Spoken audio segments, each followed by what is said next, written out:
Comrade Mikhail. State authorities and the arm of the accounts of the armed forces collapsed the buildings. Colleagues are ready at the beginning of the General Staff, Georgy Gerasimov. Hello wishes, comrades. Officers, comrades. Officers!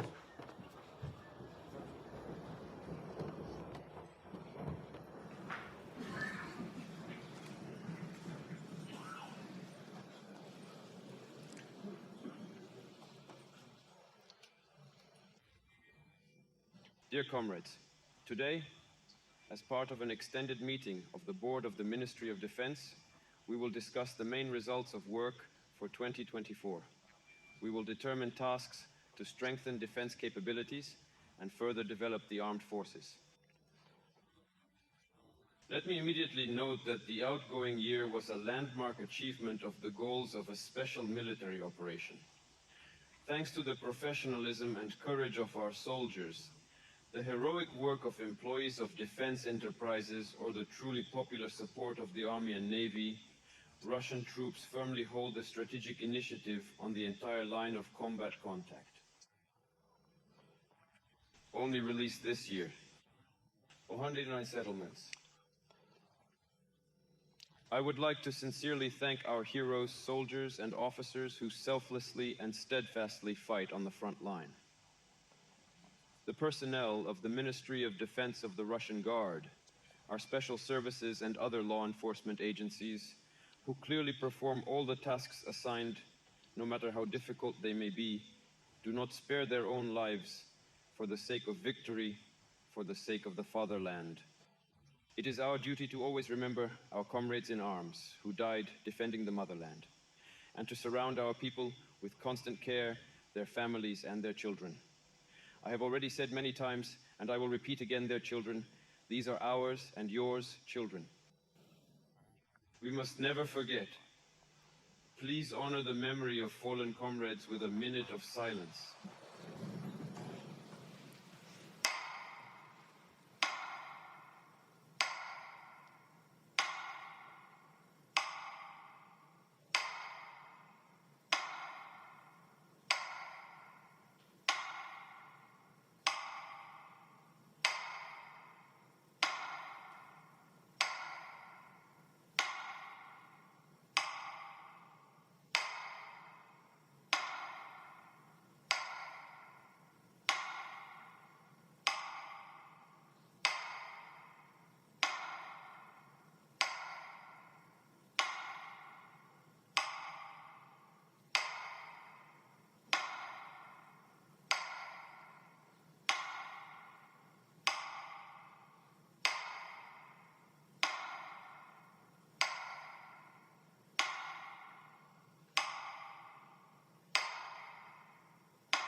Thank you.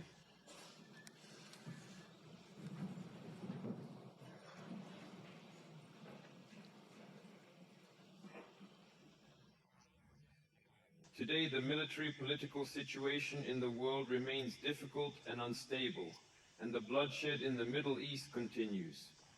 High conflict potential persists in a number of other regions of the world.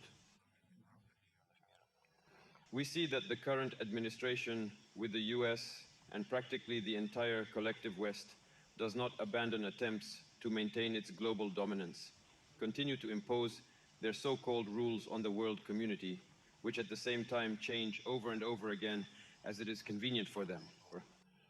Well, actually, there is only one stable rule. There are no rules for those who do. For those who consider themselves at the head of the whole world, those who consider themselves the representative of the Lord on earth, although the Lord himself does not lead. On the contrary, states are waging hybrid wars and are implementing a policy of containment, including against Russia. The desire to weaken our country in Estini's strategic defeat with Sheikh A continues to pump up the actually illegitimate ruling regime in Kyiv with weapons and money. They send mercenaries and military advisors. This encourages further escalation of conflicts. At the same time, under the pretext of the mythical Russian threat, it simply scares its population that we are going to attack someone because the tactics are very simple. They bring us to a red line through which we can no longer act. We begin to respond. They immediately scare your population. Back then, back in the old days of the Soviet, now Russian threat. Meanwhile, NATO countries themselves are increasing military spending near the Russian borders, and strike groups of alliance troops are being formed and assembled. So the number of American troops in Europe has already exceeded 100,000 people. NATO's aspirations have long gone beyond the so-called zone of its historical responsibility.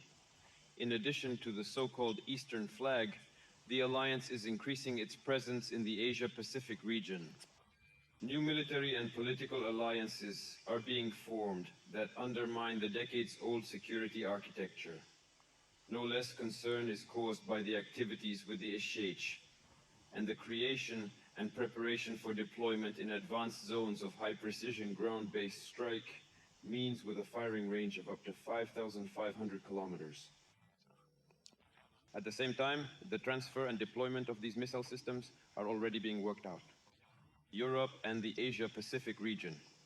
Let me remind you that earlier, such measures were prohibited by the Treaty on the Elimination of Intermediate Range and Shorter Range Missiles, which at the initiative of the Soviet Union ceased to be effective.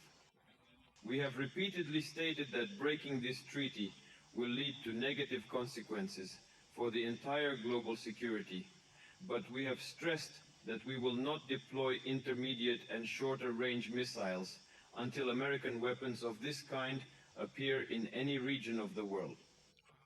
In fact, Russia made these commitments unilaterally, but as I have already said, if Russia and Russia begin to deploy such systems, then all our voluntary restrictions will be lifted, given the increase in geopolitical tensions.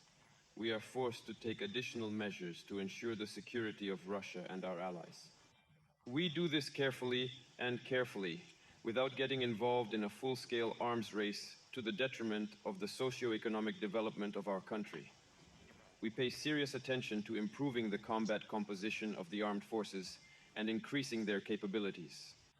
As part of the replenishment of these tasks, the Leningrad and Moscow military districts, a number of new units and formations were formed, and the staffing of the armed forces was increased to 1.5 million servicemen.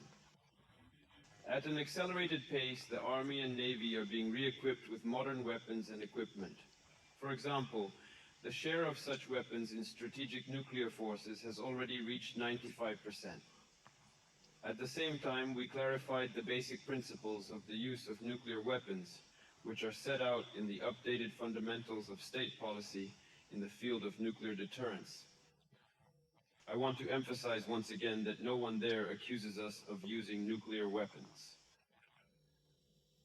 Along with nuclear detachments, general-purpose forces are developing at a high rate, and advanced robotic systems, including those using artificial intelligence technologies, are being supplied to the troops. These include reconnaissance and attack drones, uncrewed vessels, and work platforms, multi-purpose applications.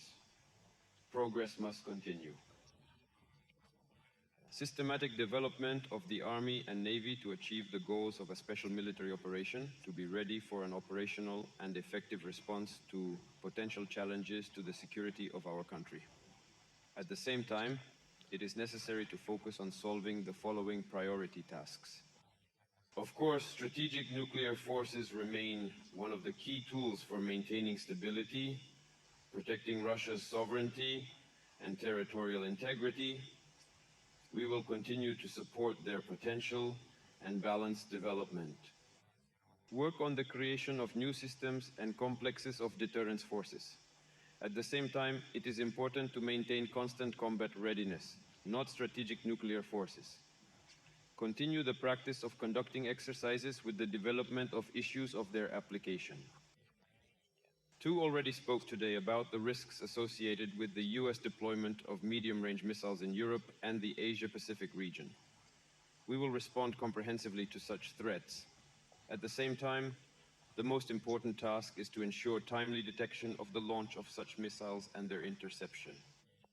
At the same time, it is necessary to pay for all issues of mass production and deployment of such domestic shock systems, including hypersonic ones.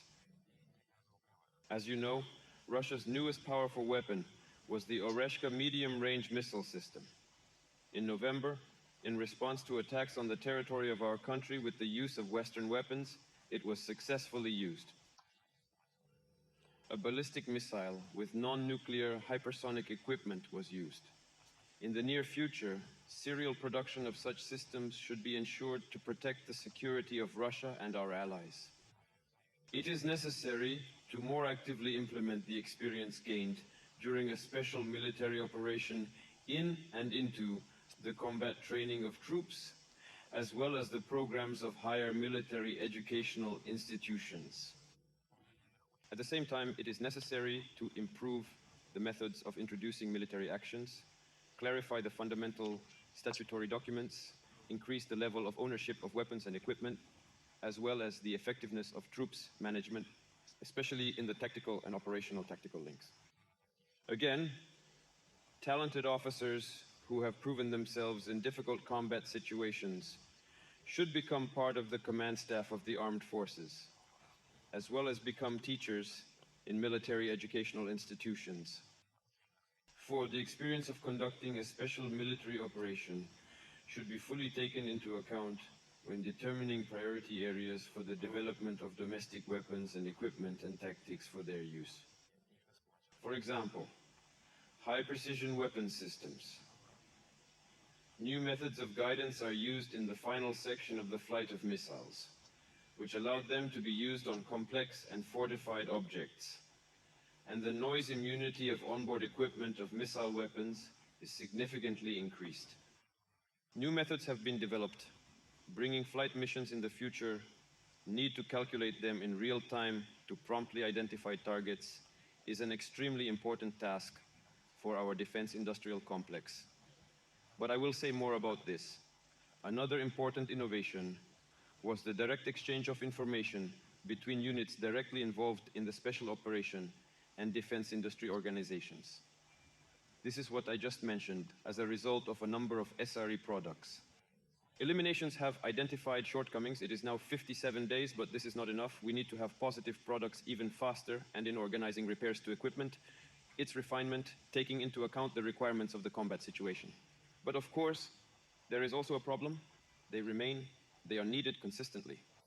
And of course, we must continue to do everything necessary to accelerate the introduction of advanced technologies and other innovations in the military sphere. 5. To maintain a reduction in decision-making time in unit management. On the battlefield, an inter-branch information exchange system based on mobile devices has been created and proven to be effective. The troops have already supplied over 6,500 such systems. As a result of their use, the time for setting tasks has decreased by 1.5 times. Now, due to the introduction of advanced developments of UPAC, it is necessary as soon as possible to form a single information circuit that unites the means of reconnaissance and destruction at the strategic, operational, and tactical levels of management. It is necessary to increase the production of robotic complexes and unmanned systems of various classes and types. At the beginning of the special operation, we had problems in this area. Some samples proved to be expensive and difficult to operate. Today, several thousand drones of various purposes enter the troops every day. It is necessary to further improve their combat and operational characteristics. It is equally important to train operators in such complexes, prepare them according to programs developed on the basis of experience of real combat operations. Be strong. We need to continue and further expand military and military technical cooperation with allies and partners, with those who are ready and willing to work with us. And this is the majority of countries in the world. Dear comrade already spoke today about the huge support of the Army and Navy on the part of Russian society.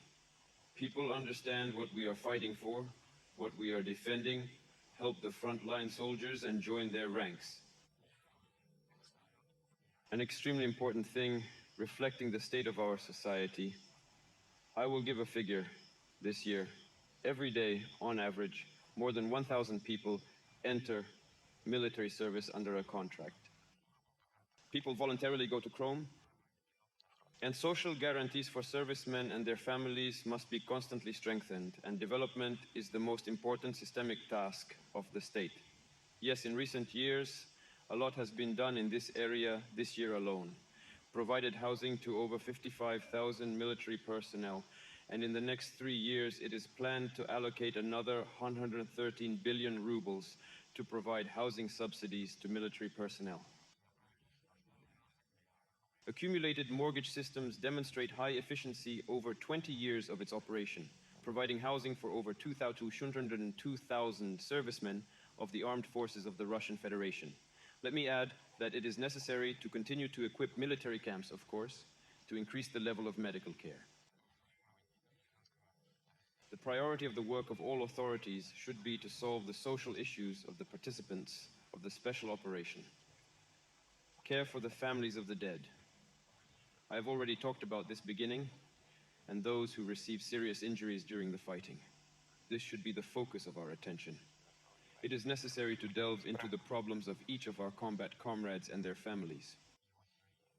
And really helping to solve their problems is also the task of the Ministry of Defense, the task of the government of the Russian Federation, all leaders of all levels of government. Conclusion. Once again, I would like to thank all participants in the special military operation for their valor, courage, and heroism, and wish the personnel and civilian personnel of the armed forces, the leadership of the Ministry of Defense, successes in the service in a complex and responsible work aimed at, and protecting Russia's sovereignty and national interests is our security. I am confident that in the future, you will solve all the tasks set before you with dignity. Thank you for your attention.